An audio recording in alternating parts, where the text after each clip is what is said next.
Welcome back to Seasoned Professional. I'm your host, Hannah Octavia.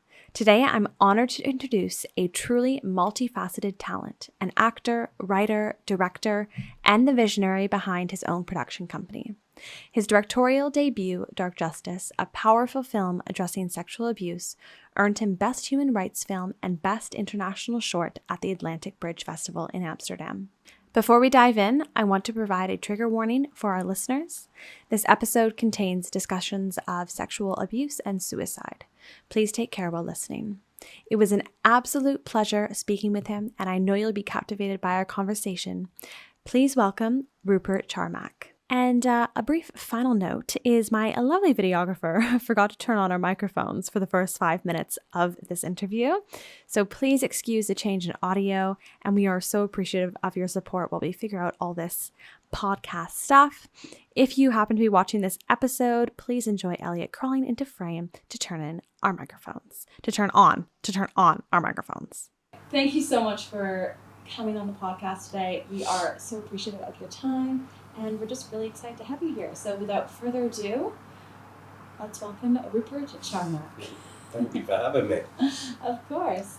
So the first kind of thing that we do on this podcast is we actually take a little peek at that photo on the wall there. So do you want to just pop it off the wall? Wow. Yeah, just pop it off the wall for us. Ooh. And if you could just give a brief description to our listeners who are just listening. Okay. What are we looking at today? So, this is little Rupert as a baby.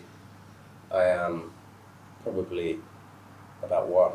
So I was the youngest at the time of 2 other boys. I had 2 older brothers. They were 10 years and 7 years older than me. And this was taken because my older brother thought it was really funny where he had a camera and he was trying to get the right picture and kept bouncing me off of the bed onto my head. Oh my God. And so he probably did that about 3 or 4 times to get that picture of me like holding my head.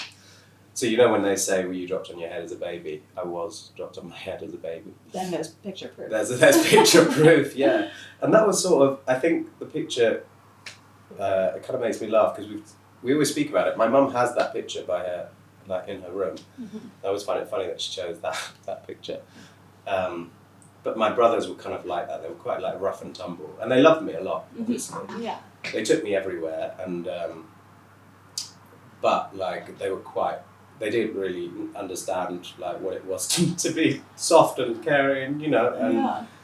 And so yeah, it said a lot about my kind of upbringing with them and my family. And like family was, I grew up in a very like middle class, you know, from the outside I think it would have been a very privileged upbringing, and it was in lots of ways. But unfortunately there was also a lot of drama and a lot of, like domestic abuse going. There was, like a lot of not so great things were going on, and my brothers were figuring that out. We all were. And so my parents got divorced when I was 10, and I grew up with my mum. But yeah, this was sort of the start of that journey, and I also have a half sister, and we only met when we were 6 or 7. So we've got same dad, different mum, and now also I have a half brother who's 10. So yeah, and then another story is my brother's on my 4th birthday pulled down I had a bouncy castle, and it's funny because I was looking through pictures and I saw the bouncy castle, but I couldn't see a picture of me. And they would pull it down and put me on top of it and catapult me off, and they thought it was really funny. And apparently I did for a minute. Yeah. But I think again they did it like 2 or 3 times, and the 3rd time I broke my arm. Oh my God.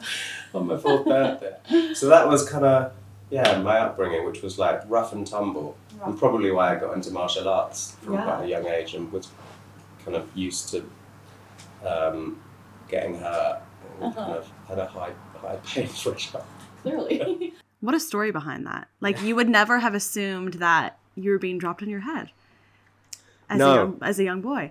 And I'm curious here. We'll just pop that back up on the wall there for us.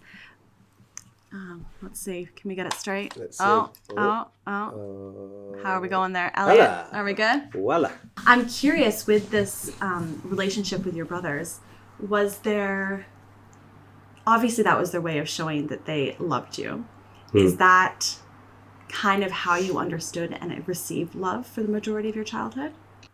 Yeah, I mean, with my brothers for sure. I think like there was a lot of just like rough and tumble, and the love was. It was always that. I mean, like my older brother always says, like I brought you up because like it was quite. They obviously my parents were. My mum particularly. My mum was amazing, you know, and you know, and I have a good relationship with my parents. You know, now as well, and like it's developed over time. But like back then, there was a lot of chaos going on, and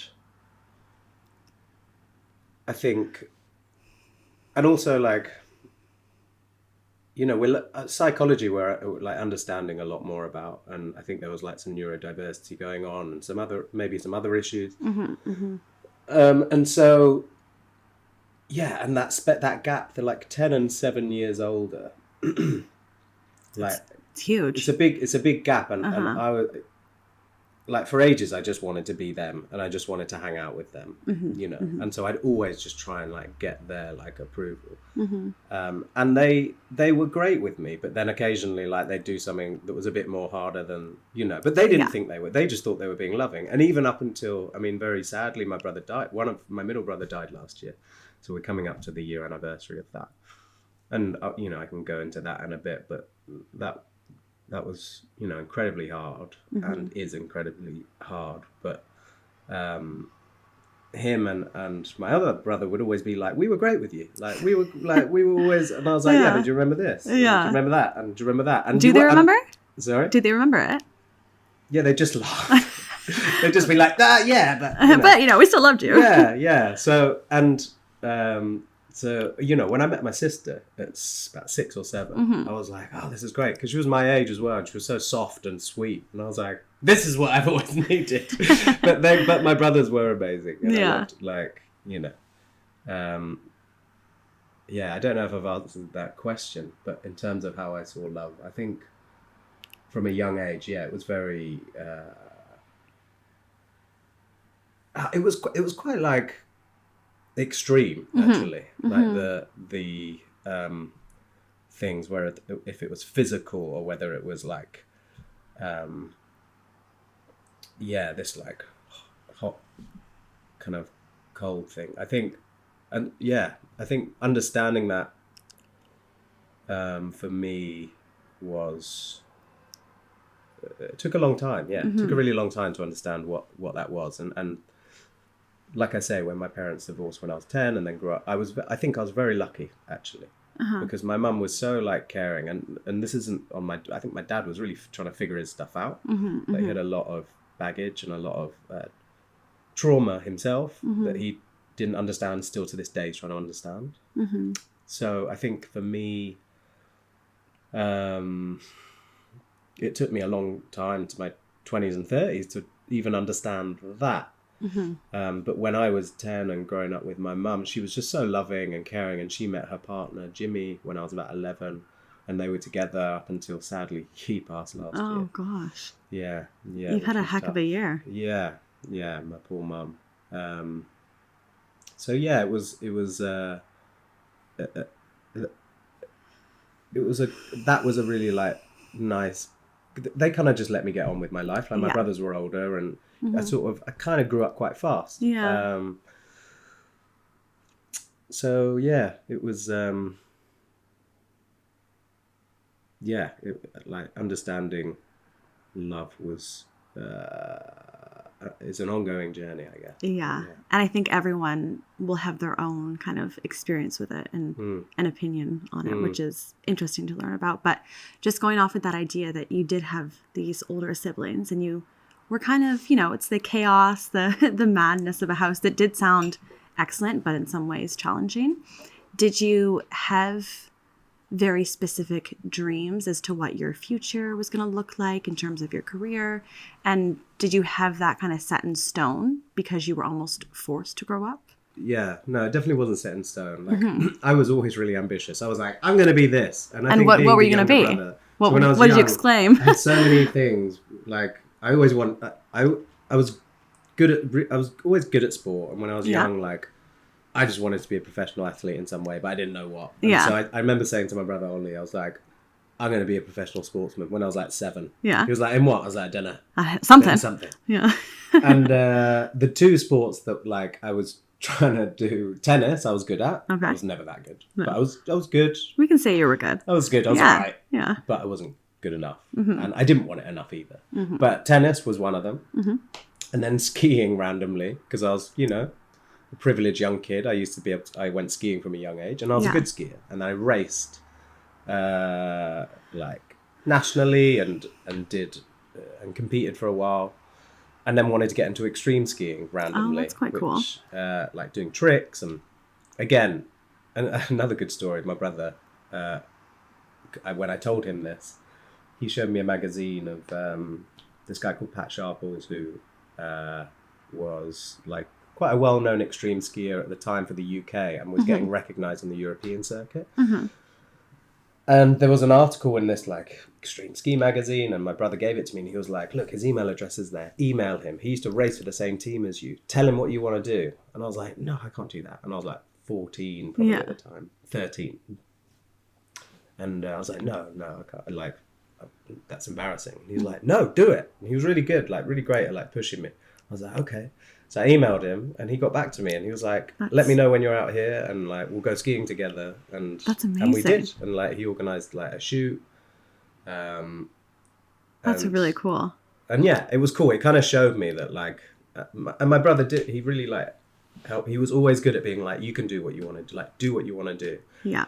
And it kind of showed me that, the world is my oyster. Like I can go and do things if I really wanted that. I mean, he was like, look, Pat Sharples was like, you can do this. I was a young kid. He was like, if you want to do this, you can do this. But I came out here and like scrapped my GCSEs and lived in like a lift for a few months. And he was lift? Like, if you want to do, yeah, just to like and was working in a bar. And I was like, I think I want to do my GCSEs. So yeah, that dream moved on. Yeah. But I did work like abroad doing a ski season when I was after school.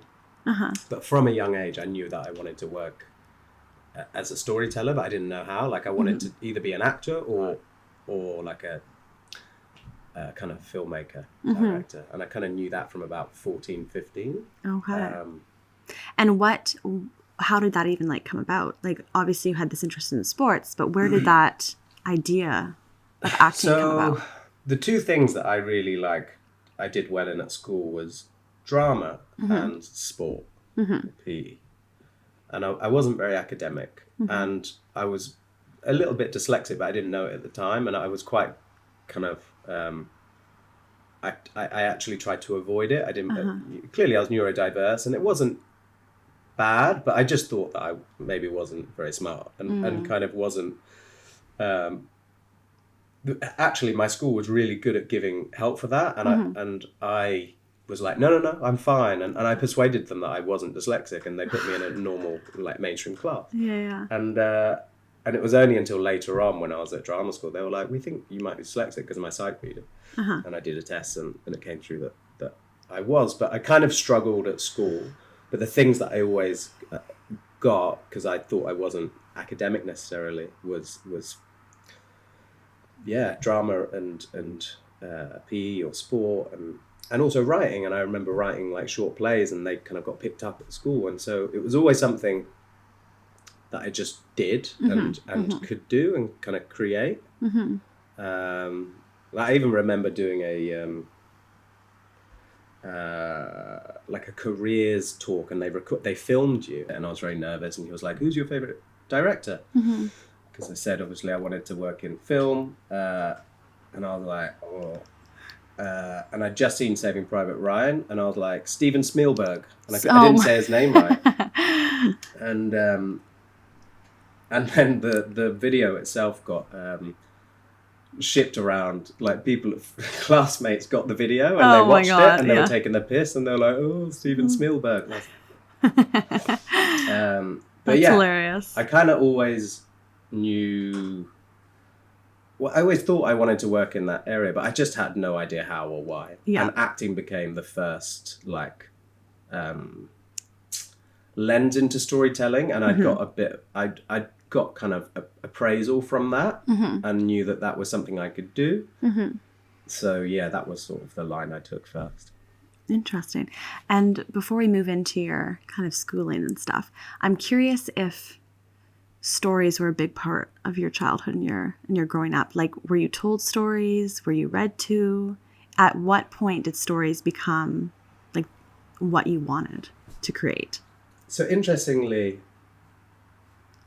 and my mum would probably hate this if I said this, but I wasn't really read to a lot from what I remember. I don't remember, I remember making up games and but I didn't really remember doing much reading. And as a kid, I didn't love reading. And it was only in my teens I started to really enjoy reading, and I started to read more. Yeah. And then it became like something I just did. And I think I got put off it because I was a slow reader. And you sort of get told, like, you're not good at this. So I sort of assumed that maybe I wasn't. But then when I discovered I loved books, and it doesn't matter how long it takes you, now I just am always reading. And it's since I was about 16. I remember reading the Harry Potter books. And yeah, I don't know what it was. I think when I discovered that I loved writing, and just it just sort of was something I could do, and stories became, I guess theatre was the way in. I always read plays, right? And doing drama, going to act. So theatre was like my way into stories. And then, just reading became like a hobby that I loved. And so, yeah. It's cool how you had these two almost polar opposites, like aspects of yourself, being the sporty kid and then also being this super theatrical person who wanted to kind of go down this path of theater and writing and directing. So it's nice to see that, especially for people who may think they have to choose one avenue, it's nice to see that you're able to pursue more than one thing that might be completely diverse interests, which is quite... Yeah, I think it's important. But I do think, some people, because obviously I played rugby and stuff like that, and people will take the piss out of you, and they might be like, oh, but who cares? Because also, they'll be your biggest supporters later on. It really doesn't matter. It really doesn't. But I can see why that will put people off, because they're like, oh, I don't. And for a really long time, I was so nervous to even audition for things. Yeah. I remember I wanted, first school I went to, I really wanted, and I remember going to an audition and then leaving because I was so nervous, and I always lacked confidence, and it took a teacher to see me in a class and be like, oh, and cast me in something that made me go, oh, okay, I am okay at this, I can do this. Yeah. So for me, the confidence and just pushing through that barrier was the first step. And that's always it with everything, right? Yeah. Even as an adult, it's okay, I'm scared of this. That means I sort of probably need to try it. Yeah, exactly. It must be worthwhile if there's a bit of pushback from it. And if it's not, and you might go, actually, it's not for me, and that's also cool. Exactly. Yeah. It's nice that you had your brother as a person that always pushed you and stuff. Yeah. And even now you can have that. And my sister memory. was great as well. My sister, my sister Rebecca, she's very much been in the same career kind of trajectory. She wanted to be an actress from a really young age, and she was the first person to sort of show me that was a thing. Yeah. And she was very talented, but also she had the confidence. And so I saw her and I was like, oh, okay. And I very much did follow that a little bit for a while. It sort of gave me permission. I don't know if I would have been given permission from my side of the family as much. It would have been a bit of a, because for a long time they were just like, nah. So how did they view the whole acting industry? Did they not see I it as just like didn't understand it, didn't really know it. And we're probably quite scared, to be honest. We're just like, terrible idea. And it sort of is. like financially terribly? Yeah, in every sense. Especially Yeah. it's something you don't understand. So it's like, you know, most people, my dad's Indian as well. It's like, what are you doing? Like, that's not a career. And he'd never really seen me in anything. So he was just like, yeah, I remember him just being like, don't do it. You're terrible. Oh my God. But luckily he'd not seen He came me in around. anything. Yeah. Yeah. And later on he was like, oh, actually, I'll take that back. But yeah, like, I guess that also built me. That sort of made me, because I was like, I had to, you know, I pushed through that. I was like, nah, I'm like, I know I can do this. I think I always lacked confidence though. That was one thing that stayed with me because of those things. Always lacked a little bit, and I think that's something that's changed now. But yeah. Interesting. Well, we'll definitely explore that as we go on. But I'd love you to bring us up to the point where, because you went to acting school, correct?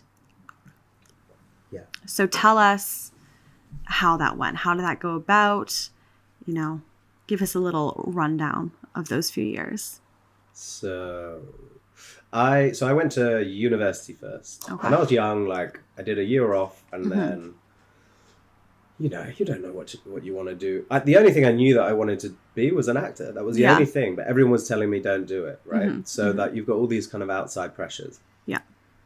And I was like, oh, but that's what I want to do. Like, I know that's what I want to do. And when you had this like sense that you really want to be an actor, did you ever, like, was your mind just, I want to be an actor because I love drama and I love storytelling? Or was there any sense of you that was like, I want to be famous? Just want to be famous. Was that it? No. Never. It was never that, actually, for me. And don't get me wrong, there are a few actors like that, but I think it's rare. I think most, obviously you want to be successful. And yes. the unfortunate part of that can be fame, and usually can come with that. But for me, what I've always loved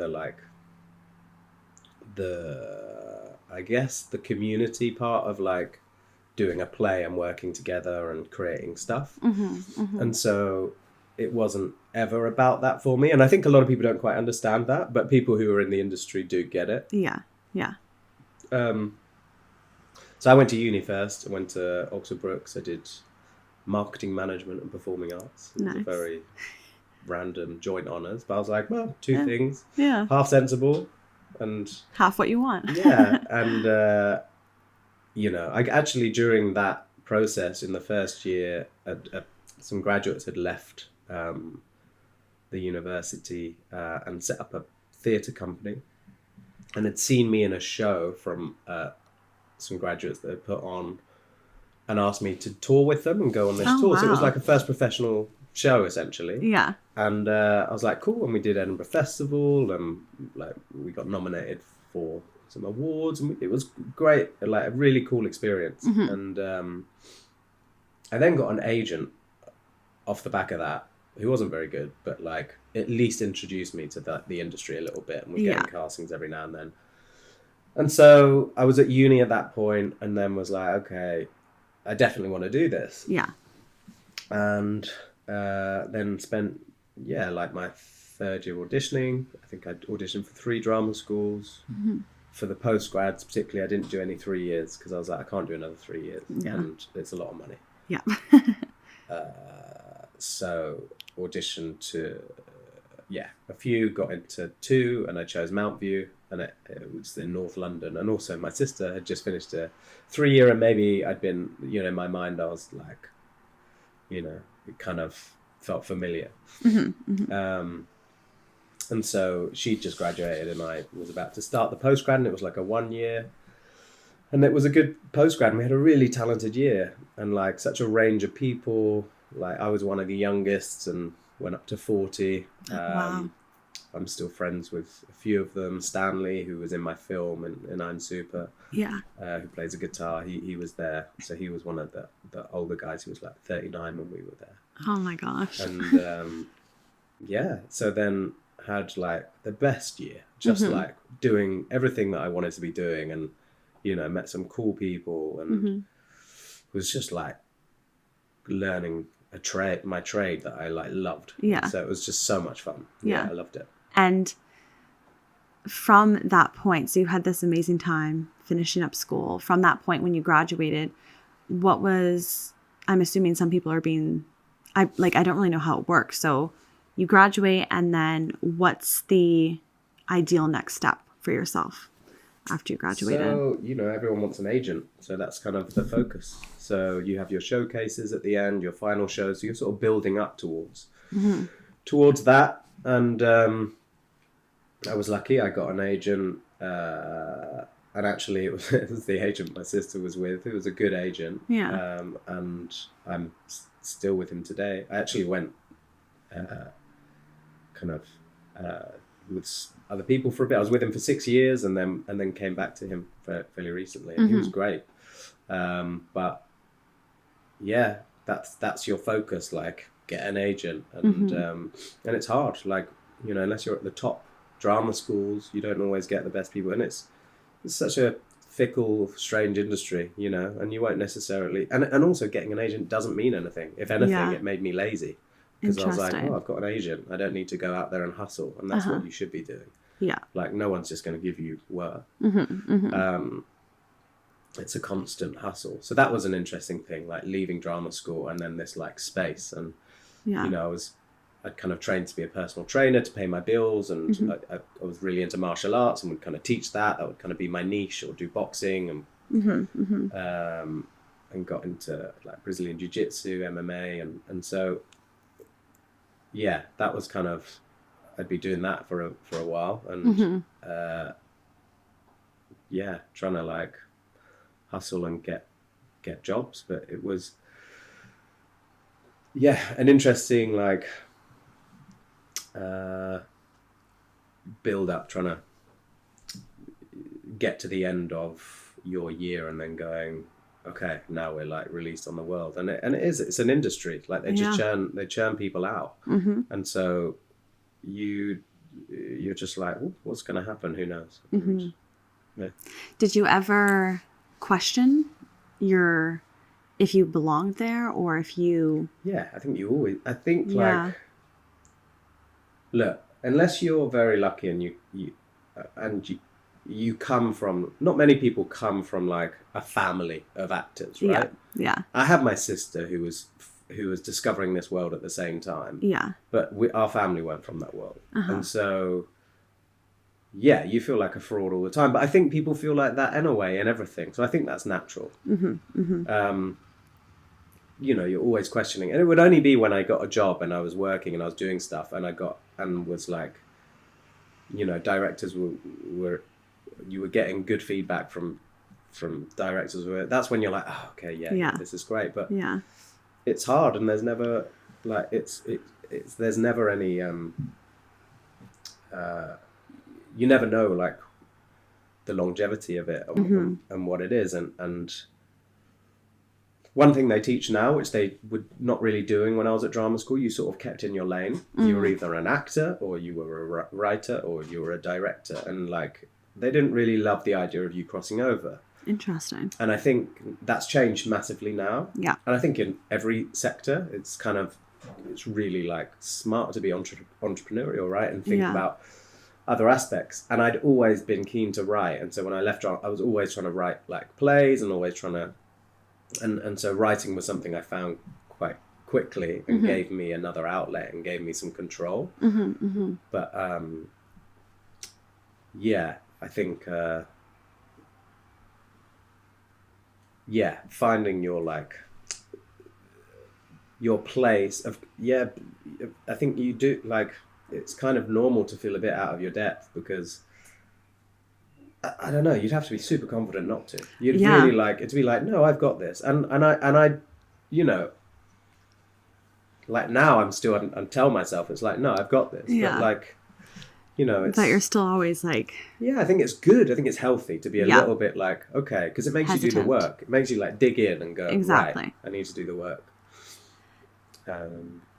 And because the acting industry, especially just in general, is so unpredictable, do you think having the external outlets such as your writing and your jiu-jitsu and your martial arts and that sort of stuff was a way for you to kind of gain control during that very unpredictable time of your life? For sure, yeah. Yeah. And it's obviously something that's still present today, which we will continue to get. But tell me the first thing you booked. How'd you feel? Oh, what, as an actor? Yeah. What was it? God, I mean, the first like proper thing was like this film, which I had like a fairly big role in. Mm-hmm. It's called A Wedding Most Strange, and it was like a comedy, meant to be kind of an indie comedy. And at the time, I'd got down to like the last two for a big tour with Northern Broadsides, who are an amazing theatre company, and they do mostly Shakespeare, but in like really great, like just really cool shows in brilliant theatres. And it would have been a 6-month tour, and it was play Laertes, and they were looking for like an Indian Laertes.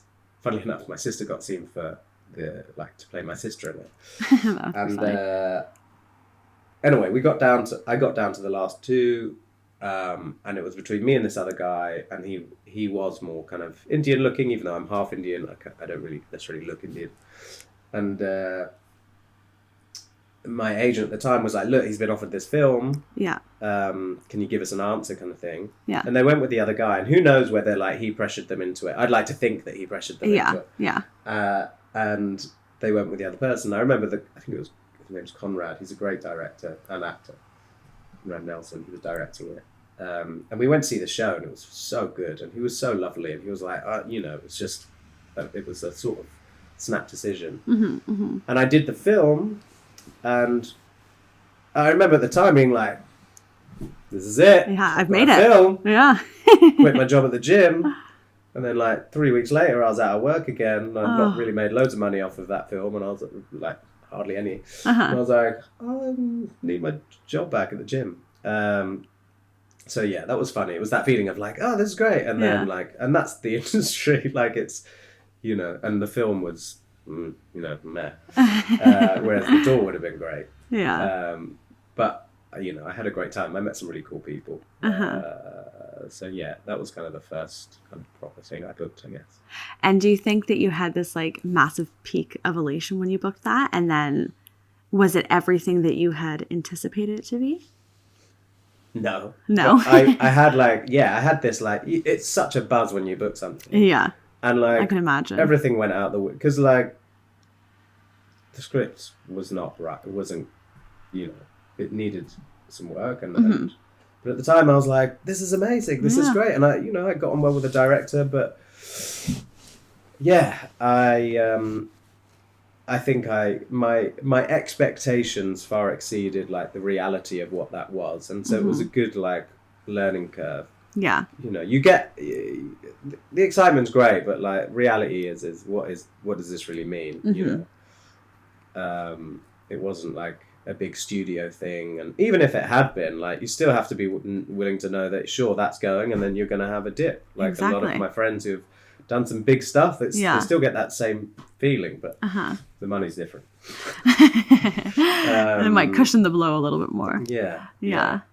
But I suppose that's just part of the industry. It's that up and down that there's really no escape from it, essentially. Yeah. I mean, you have to get like used to that. If you can't handle that, and a lot of people can't, and like the rejection's constant. Yeah. And so if that brings you down, and it will always at some point, if you genuinely can't handle that and just need like consistency, it's not, that industry's not going to be for you. And really only you can figure that out and like go and try it out, or have something that, you always have to have some kind of stability or something going on. Some sort of income. Yeah. It's a tricky one though, because I always thought like personal training was my thing. Yeah. But then you sort of identify with what you are, and I would never say I was a PT. I was like, I'm an actor. Yeah. And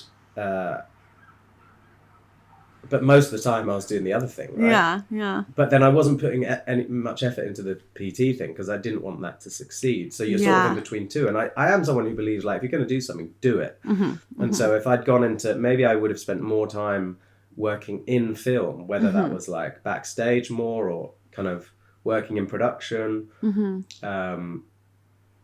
But, you know, the PT stuff did bring me into doing the fight choreography because I was working within martial arts, and then I got asked to choreograph stuff for theatre. So it's sort of like linked in tenuously, but yeah. Interesting. And do you think, just going back to your dad and when you were a kid being like, oh, I want to be an actor, and he'd be like, no, choose something sensible. Do you think that almost pushback that you got as a kid for what you wanted to do almost helped you in the future with all the no's that you would receive just being in the industry?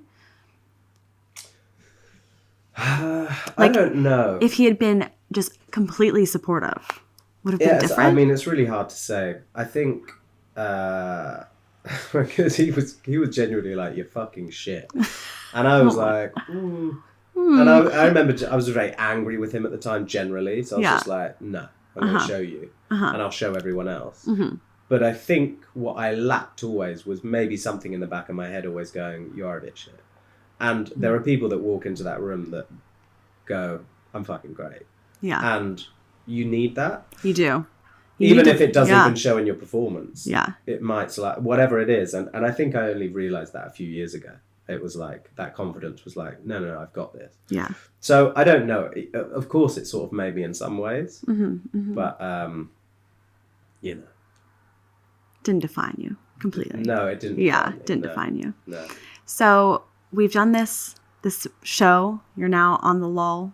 And where does it kind of go from here? Because as I know, you are now directing and writing and producing. And we've kind of almost veered away, for lack of a better word, from the acting. Or we still, tell us where we, like... Still acting, but tell us where... What was the next step after acting? Was it going into directing, or was it into writing? No, it was writing. So I did a season at the Globe, which was amazing. So I was like, I had a small role, just sort of part of the ensemble, but it was Lucy Bailey's Titus Andronicus, which was a big show. Yeah. It was working with Indira Varma, and it was just cool. Ian Gelder, these like great actors. So did a season there. And then I was already writing my first like screenplay, kind of proper thing, and it was the first proper thing I'd written, other than like some plays which I never really did anything with. And I wrote this feature film, and it took me a while to finish, mainly because I kept putting it in the drawer, like not finishing it. Yeah.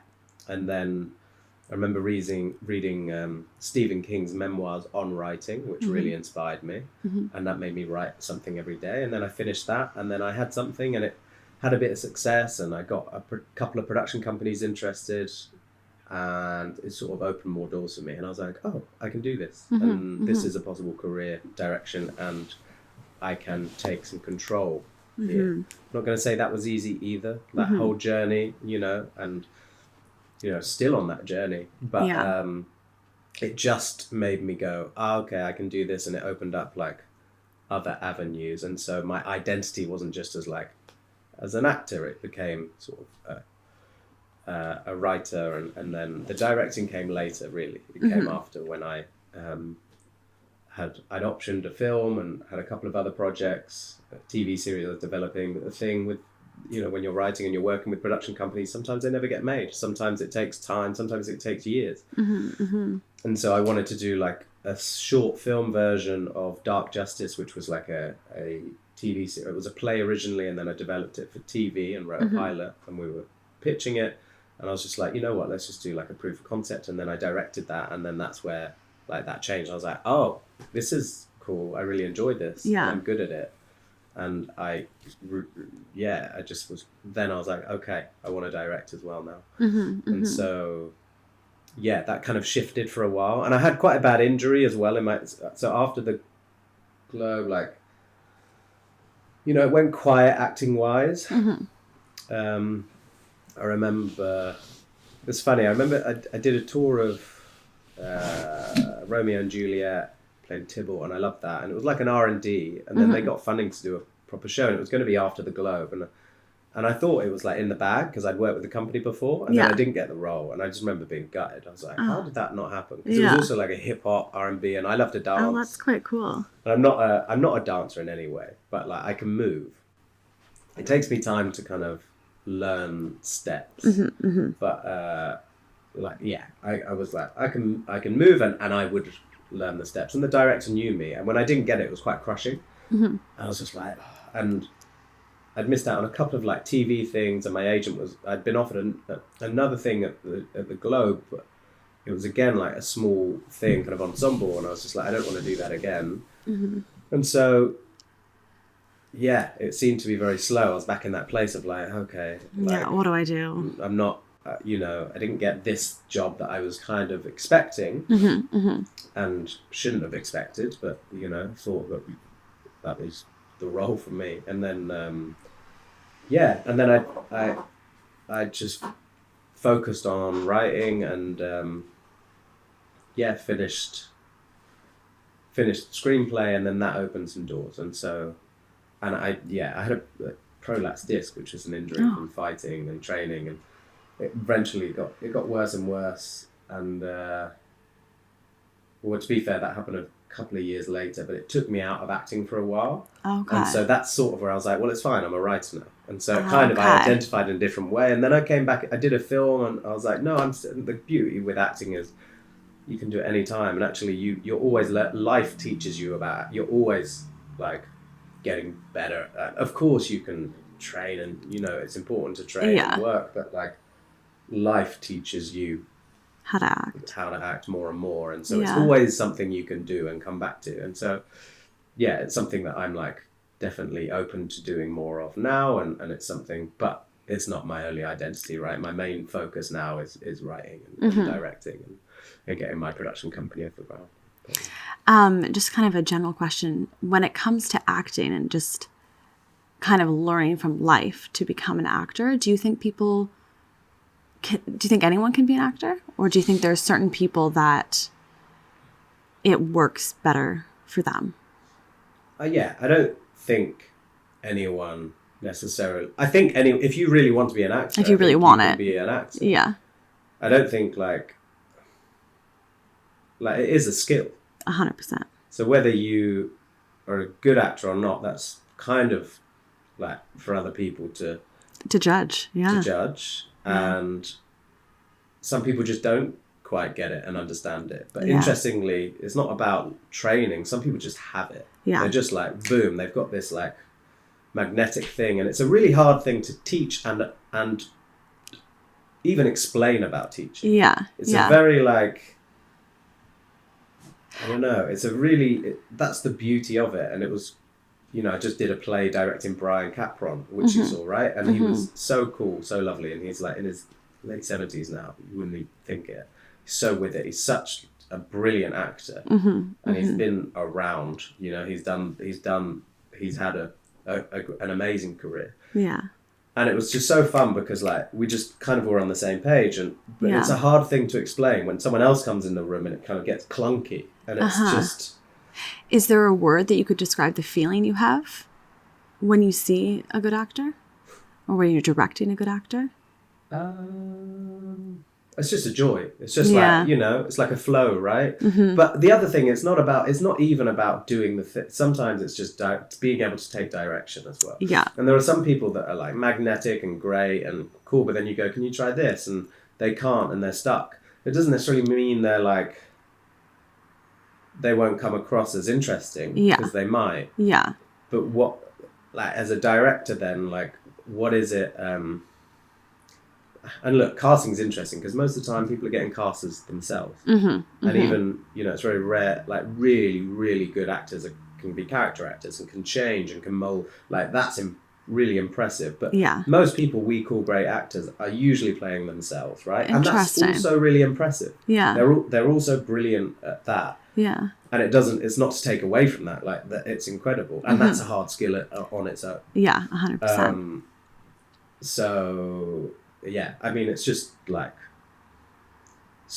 lovely to like work with. Yeah. And, like get into a flow with people. And see, and just the joy. I was lucky enough to sit in on one of your directing sessions, and even just being there, I could feel the joy. Like the time went, I was there for 2 hours and the time just flew by. Because you could just see, it's like two brains come together in order to create something amazing. And I think the idea of someone's born to be an actor. It's almost like you said, it's people who are able to take rejection. It's people who are able to, not have a steady work schedule. Like there's a lot more than just being a good actor that goes into being an actor, if that makes sense.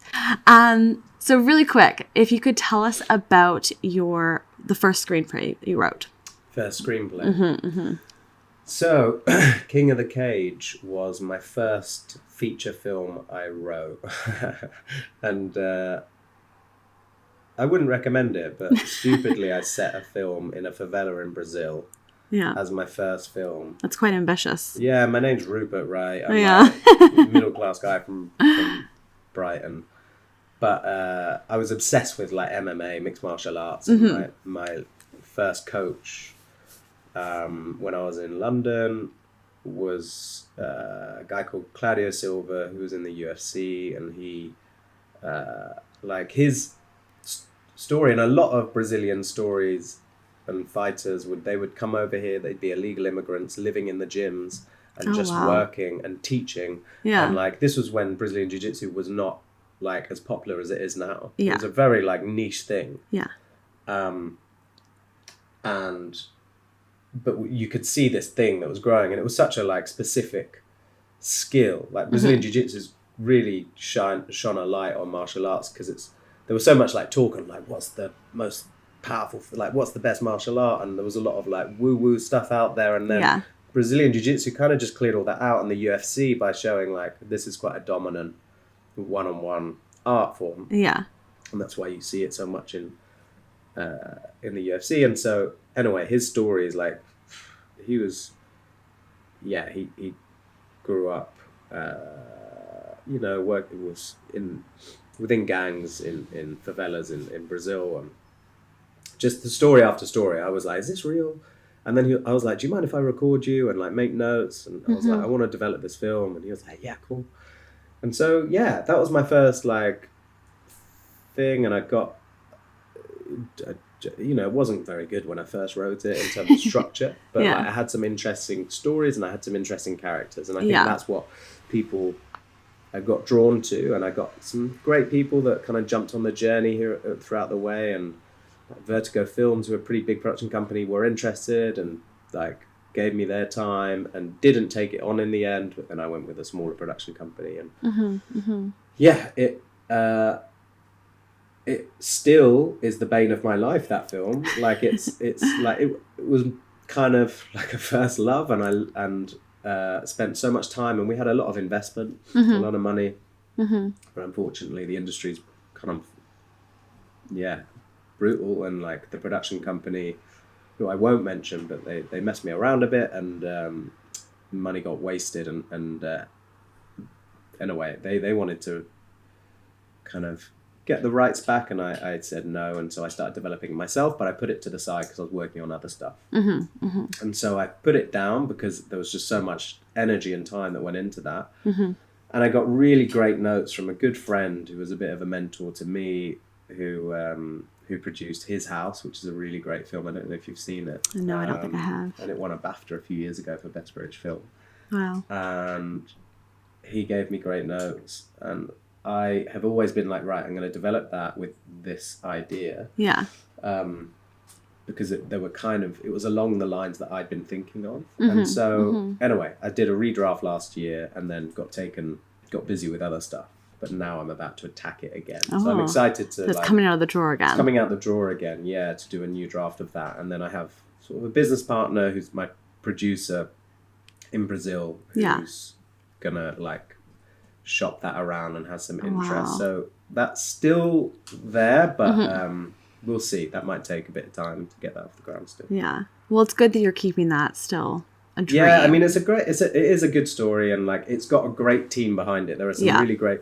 I went to Brazil, to Rio, to kind of research it, and I met Angel, who became someone who I set up Sucker Punch with, and she's kind of from the favelas, and she was one of the only filmmakers allowed in Complex Alamau, which is this favela in Rio, and it's a very active favela, and she just loved the story and kind of got hands-on with it, and she's really a big part of that journey, and so I'd like to see that through with her. Yeah. Sure. And now that you mentioned your production company, can you tell us a little bit about that? Sucker Punch. Sucker Punch. So I set that up kind of during lockdown, maybe just before. Sucker Punch Productions, and yeah, like it was really it was about, for me, the main focus is writing, creating fiction, creating new stories, working with new writers, developing it, and trying to get stuff pitched and made, commissioned for TV and film. So there's that side of it, and then we have like a branded content arm, and so we're working with some brands. Very cool. And it's still kind of a startup, but we've got some, exciting projects ahead, and looking to hopefully grow in the next year or two and have those two arms. And my main focus will be the fiction side, and I also want to direct more and direct for TV, but that's kind of that focus, and then the branded content arm, and that's what I'm pushing towards. Yeah. Amazing. I would love to. So, according to my research, your directorial debut was with Dark Justice. Is that correct? Yeah.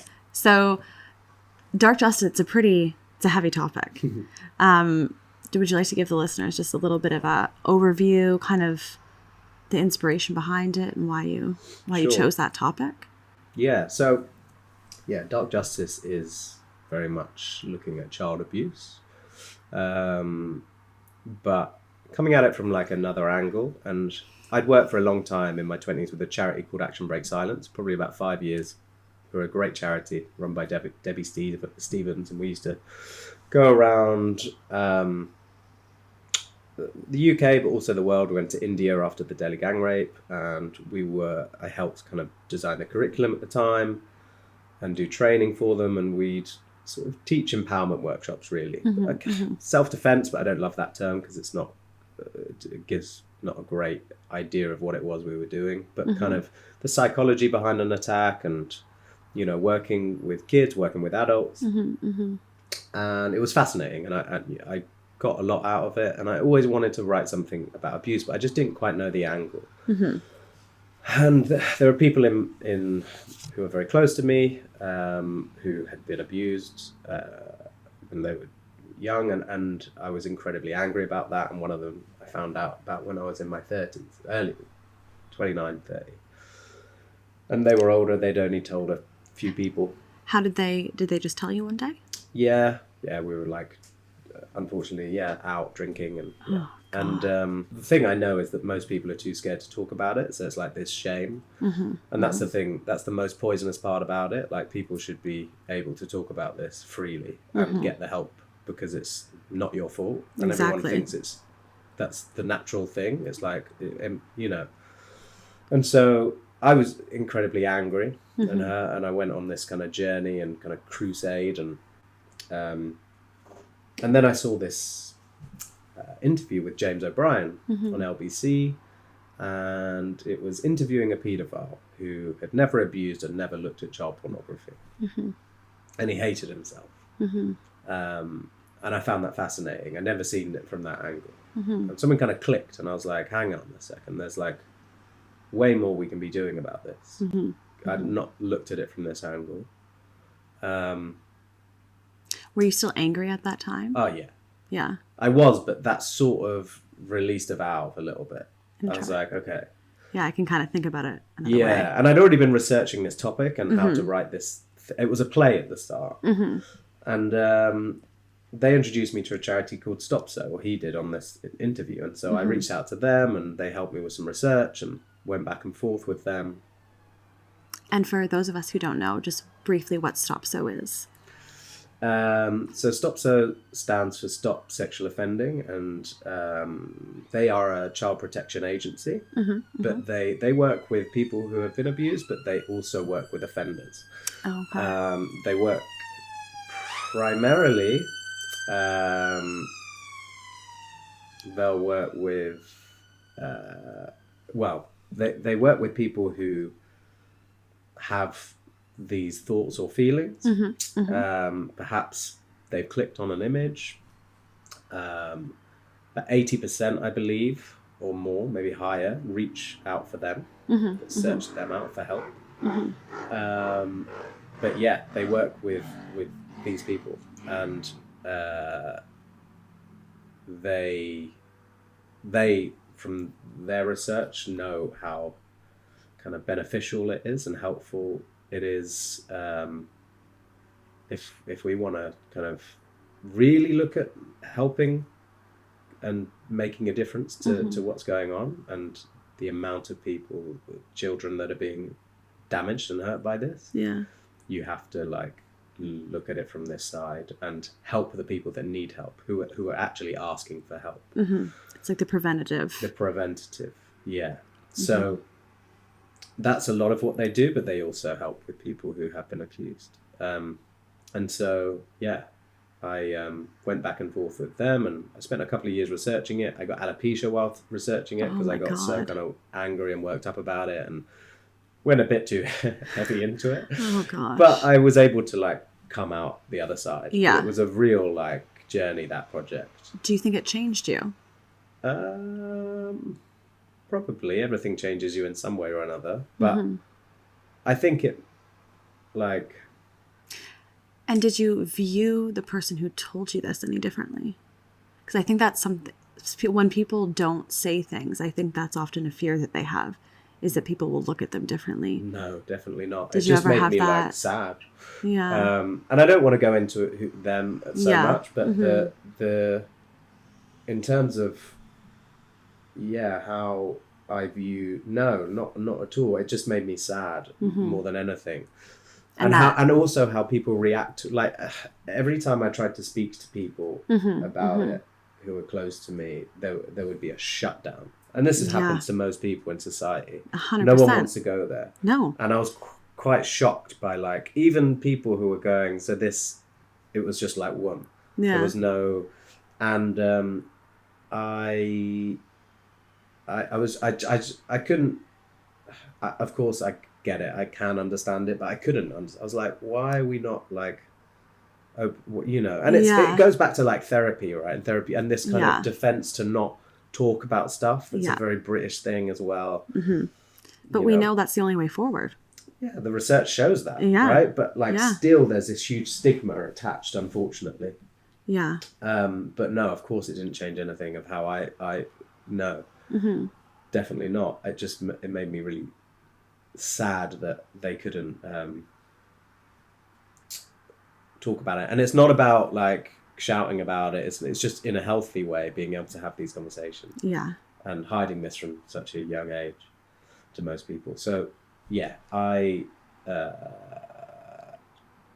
went on this journey and used a lot of that interview, particularly with James O'Brien, who funnily enough I saw in the street like a few months ago, and like did you tell him? I followed him for a while, yeah. Like in the street you followed him? Yeah. It was a bit weird. It's okay.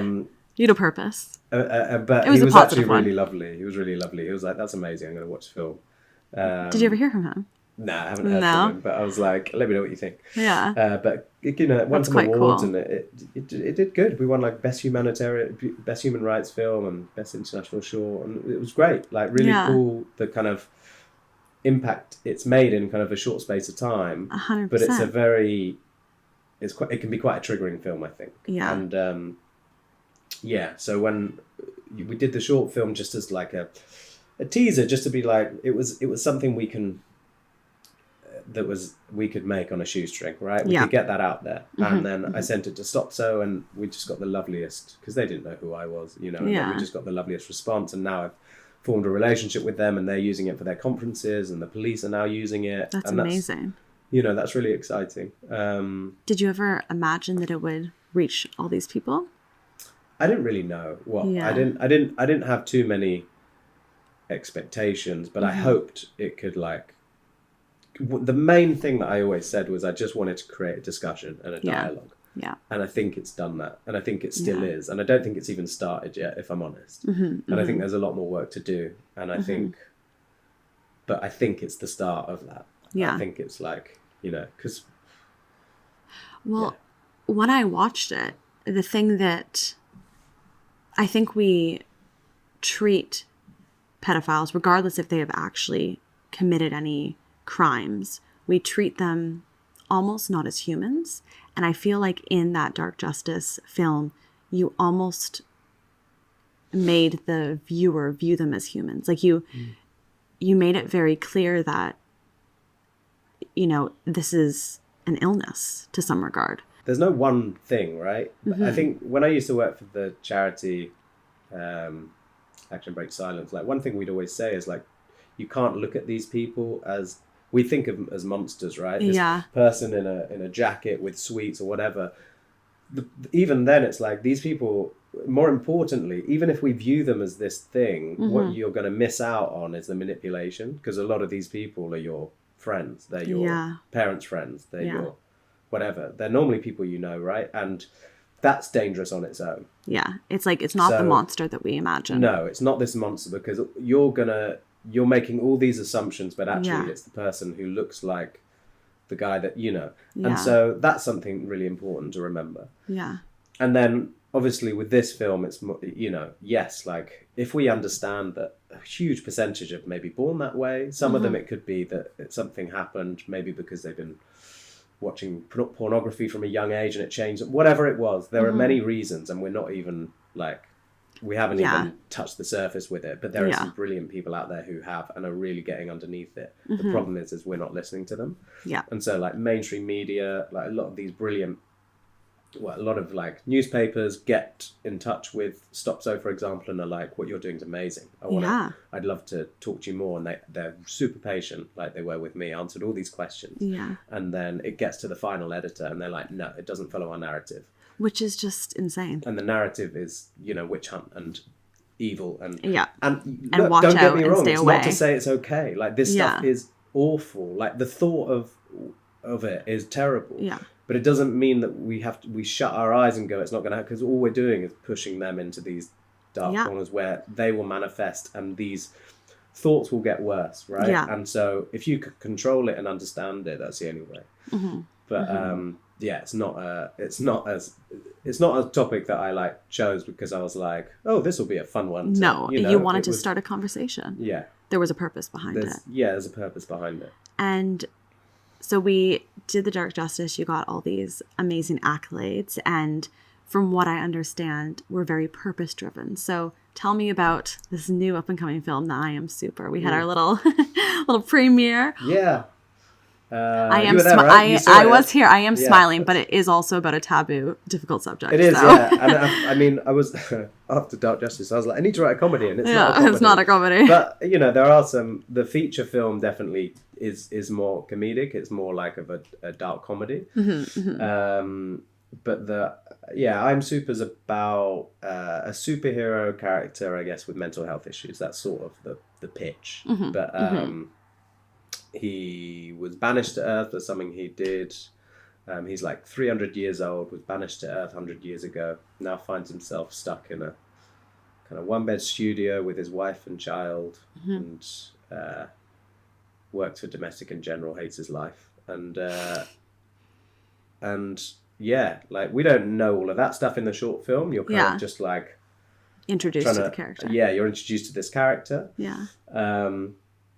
His wife works for a mental health hospital and is seeing certain things at the hospital that she kind of is connecting with her husband, and she's like, this is strange, and perhaps she's thinking like maybe there's something more going on, and maybe he needs to be diagnosed, maybe he's schizophrenic, and so the short film kind of touches on that. We don't go into depth in the detail, but we're sort of playing with this idea of like, is he this thing that he's saying he is, or is he unwell? And how kind of, you know, most of us in society would see him. And so that's kind of what we're playing with. And it's set in Brighton and inspired by kind of growing up here and what I've sort of seen here growing up, and the kind of drugs and homelessness here. And that kind of also paradoxical to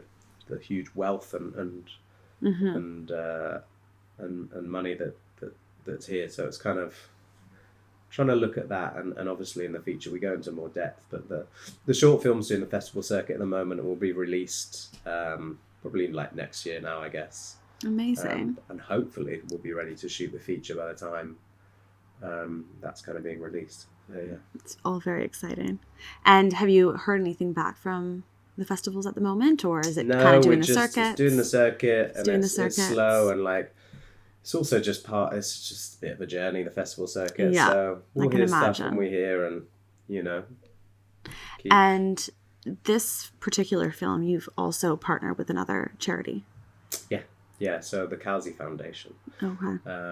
So yeah, they are another great charity, grassroots charity, suicide prevention charity, set off of Cal Stewart, who sadly died by suicide a few years ago now, and his brilliant mum and father set up this charity with their sister and family and friends, and they're a really phenomenal charity. And actually on his birthday, I think, which is the 20th of July, I believe, they're doing a 1K, 1 cool, hashtag 1K, 1 cool, which is 1K doing anything, running, walking, riding a bike, even driving, they said. Yeah.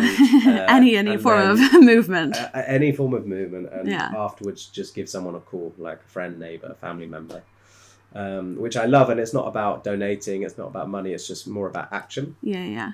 And they're also really petitioning for a 3-digit 999 number. So if you're standing on the edge of a cliff or something and need help, there isn't that number right now, and they're pushing for that, which I think is a really powerful and great cause. So I'm like honoured to have them linked with the film, and any discussions we can help promote with that is exciting and great, and they're just lovely. So yeah, that's that connection. When you sat down, pen in hand, writing all these amazing, super influential scripts, essentially, did you anticipate it to have such a profound impact on people?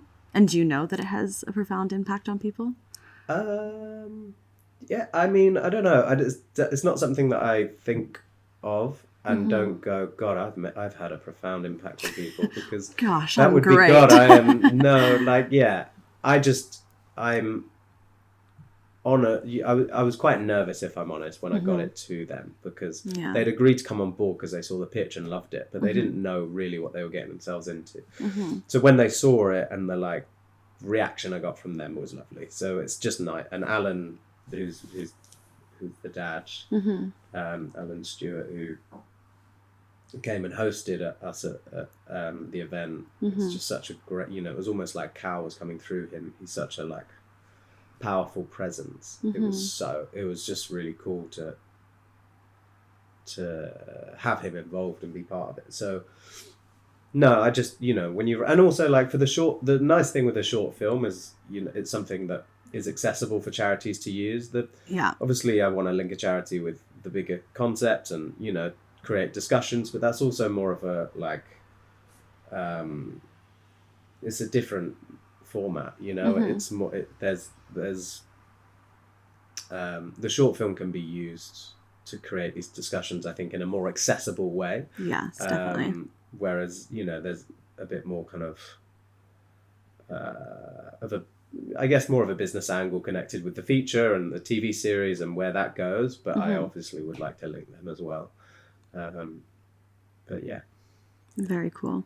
And the future, there's lots to look forward to, I'm assuming. We've got the feature coming out soon. We've got to get that made still. So we're not there yet. We're not there yet, but the hope is there. And we're in the process of going there, correct? Yeah.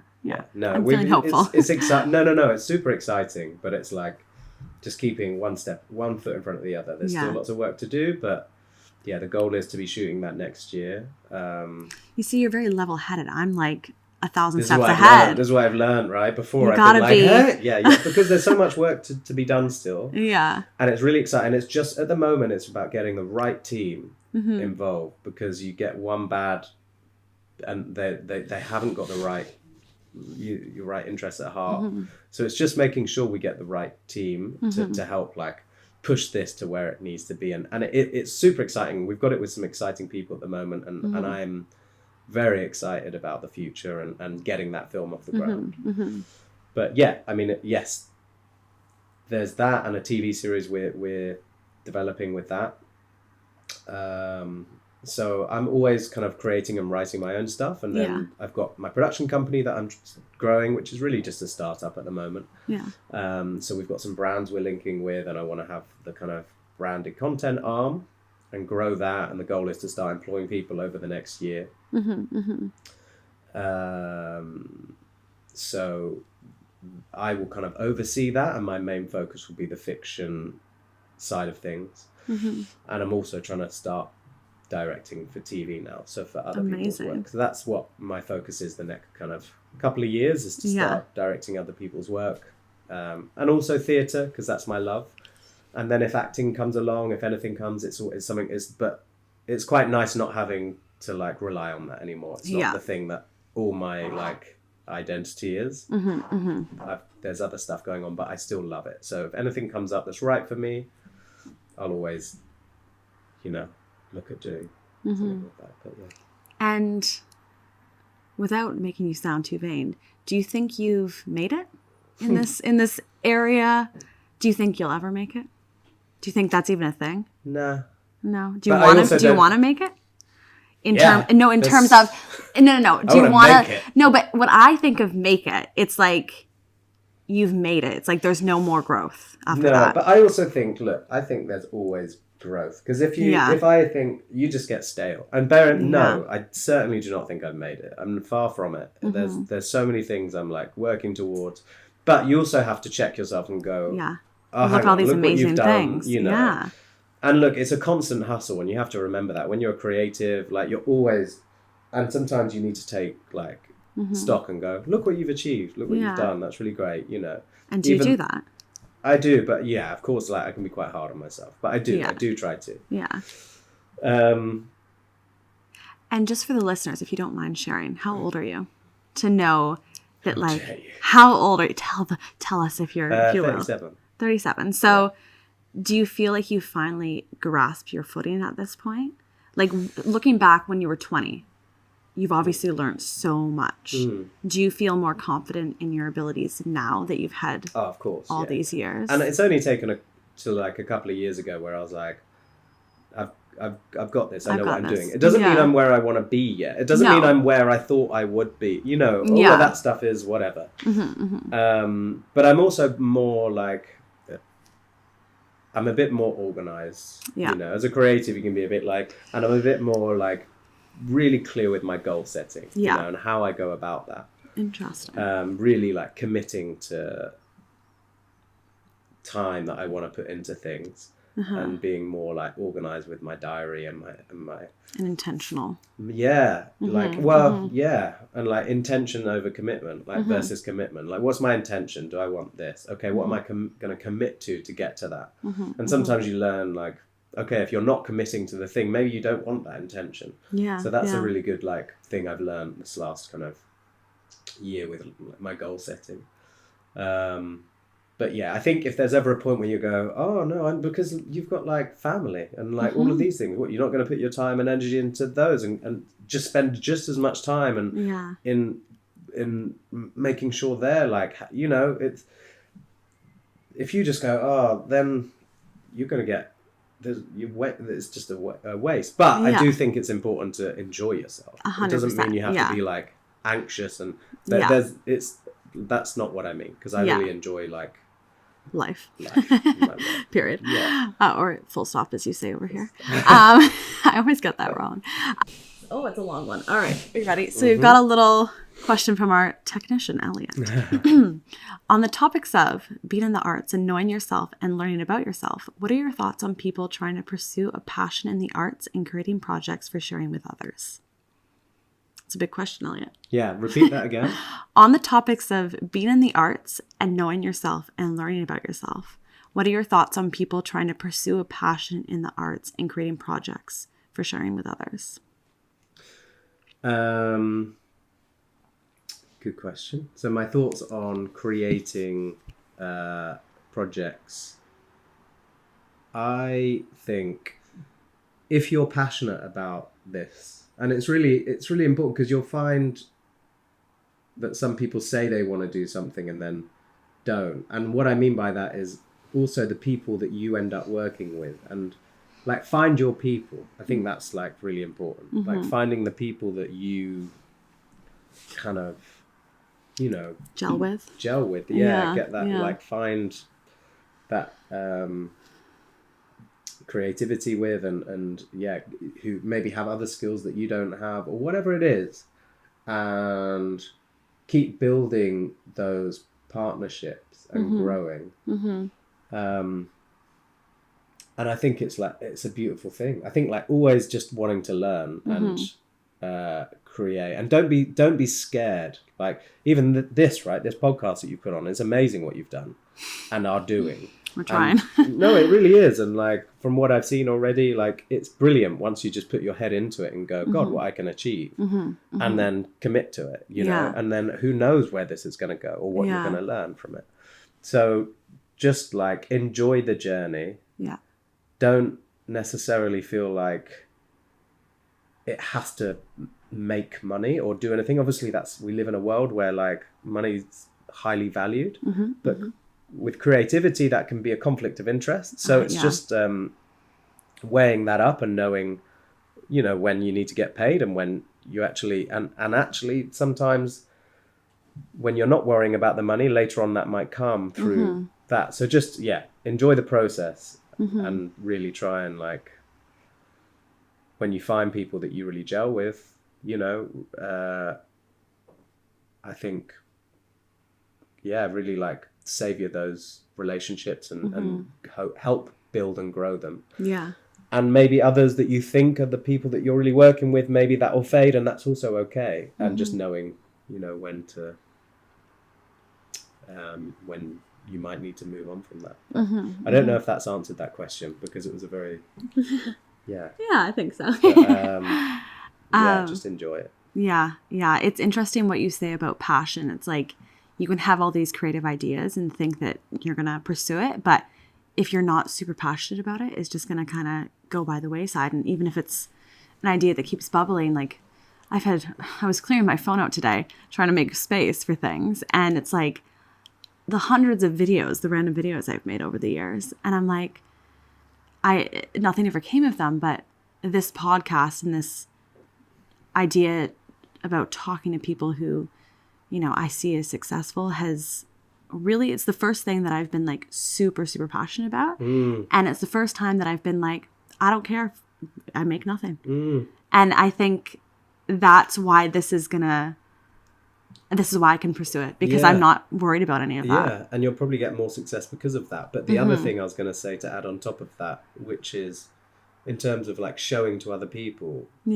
don't worry too much about what other people think, because that's not important. Like, of course you might want to create a response or a reaction or whatever. Yeah. But like if you're worrying about how, and of course like it's different. It's funny when you're doing something for a business, like that's the opposite of what they say, right? Because you're literally like, they want you to understand the consumer and what they want. Yeah. But that's the opposite with a creative project, because actually it's like your voice and going, how can I, and often you're trying to be different. Often you're trying to, you shouldn't just be different for the sake of being different, because that's not helpful. You should be yourself. You should be yourself. Yeah. Thank you. Yeah. Authentic. Yeah. And that's one of our values. There we go. Very good. Very good. Yeah. So like don't worry too much about other people, and find like keep trying to find your voice, because that's, as you know, people always say that, right? But that's ultimately what will be of most value. And before we finish up, I have two more questions. So my next one is, we have clearly explored some very difficult topics. Is there another topic that you're kind of is on the horizon for yourself of exploring in terms of your writing and your directing?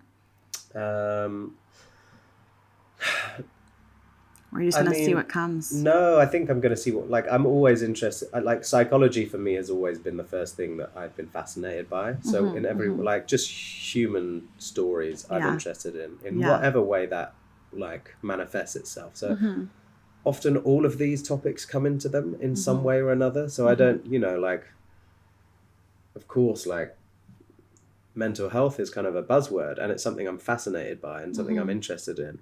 And something I would love to work more in that world.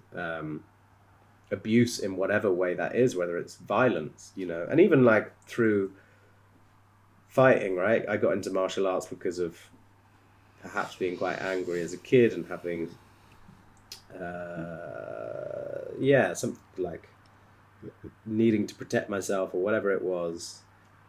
And then helping that, like, that feeding me into kind of doing fight choreography for film and theatre and understanding, even the charity, right? And understanding violence from a psychological point of view. And how I go into that within my storytelling is another angle, which I find fascinating. And even, like, if I'm shooting a fight and I look at it and like I'll look at it from every angle more than I will just like we've got to shoot a punch here. It's like, how does that affect you, and that to me is fascinating.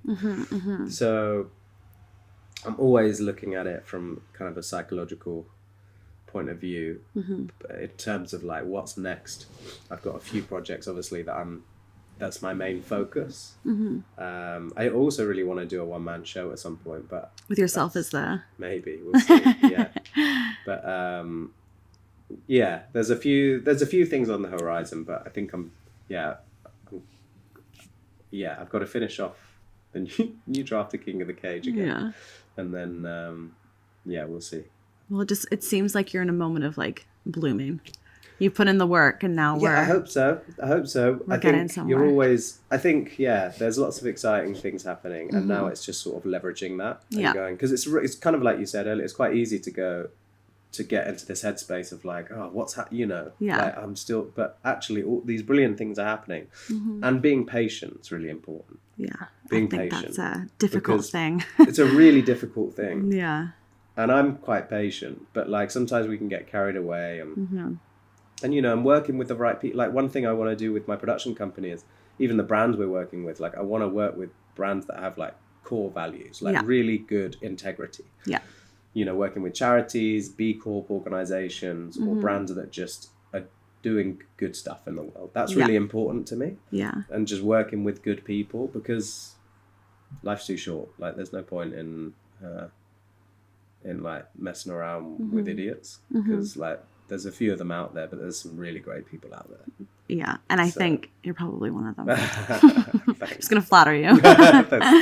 And my very last question for you: if there is someone out there listening and they are aspiring to be an actor, a writer, someone in the creative field, what piece of advice do you have for them, if you could speak to just them?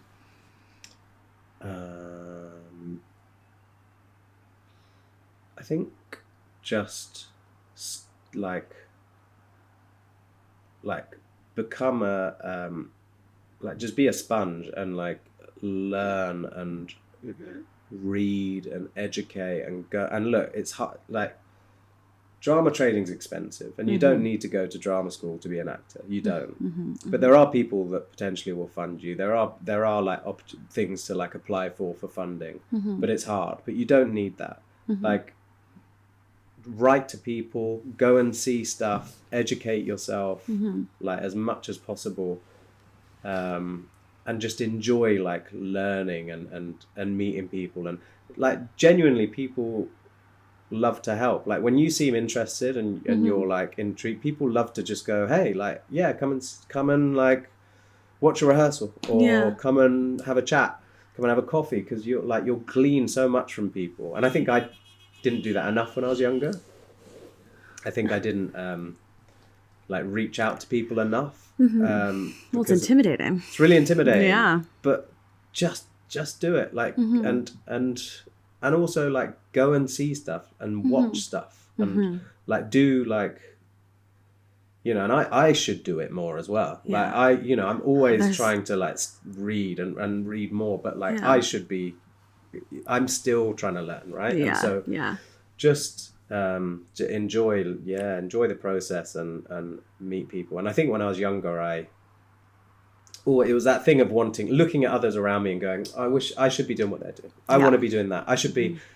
And and actually, like, I was having a great, even if I was like above a pub doing some fringe theatre. Yeah. Like, I was learning, I was doing some great stuff, and I was having a great time. Yeah. So like, don't get too like, try and be as present as possible in everything you're doing, and try not to compare yourself. Don't ever compare yourself. No, it's so never. But it's really hard. Easy. We all do. We all do. And this industry is the worst for it, because that's the whole point. You're supposed to be in competition, but it's not.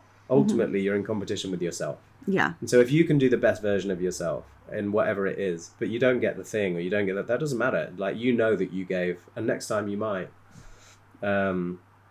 So yeah, don't let it get you down, even though it can be quite a brutal industry. And lots of people will tell you the negative side of it. And it's important to hear it and maybe go, that might not be for me, but also know that like there's some brilliant people in the industry, and there's some brilliant opportunities to be had, and who knows, like, you might be the next big thing, you might get that thing, or you'll learn a hell of a lot on the way, whatever happens. Exactly. So.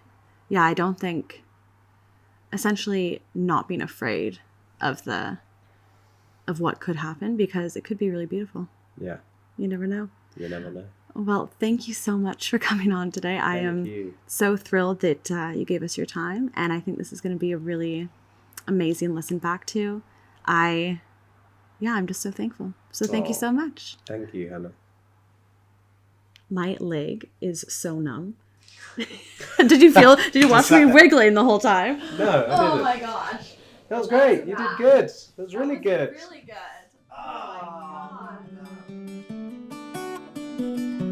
Thank you so much for being here. If you enjoyed today's episode, don't forget to like, subscribe, follow, and leave a comment or rating, as it really helps us grow. You'll find any relevant resources in the description below, including details about our guest, links to anything we mention, and our application if you'd like to be a guest on Seasoned Professional. Thank you so much from the bottom of my heart for being a part of our community, and I cannot wait to see you next week. Bye-bye. We're lost again.